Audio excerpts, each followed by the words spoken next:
سلامونه دوستانو، دا هغه ځای دی چې ورځ و شپه به ټول عمر ټکان و او حتی دغه ځای کې چې موږ ناست یو په ډېر څه به یو څوک دلته راتلی سو.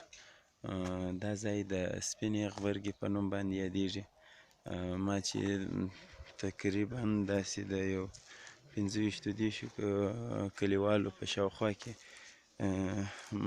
کسانو سره مجلس وکړ، نو د دوی همدا وینا وه چې دلته هېڅوک هم نسو کښېنستی، تاسې څنګه ناست یاست او مثلا د بیرې و دا وه احساس نه کوئ.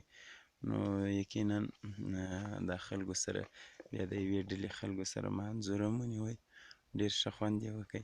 مطلب دا سپینه غبرګه د هغه ځای دی چې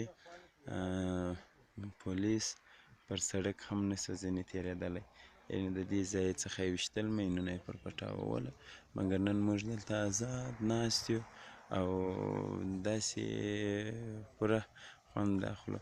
او دا شاوخوا راته ملګري دي، ټوله ناست دي، تر اوسه پورې دغه دی ویده وه، ځکه دا زموږ ملګري چې دي څه نازک پوستي دي، نو بس دمې یې ډېرې دي، هر ځای دمه کوي.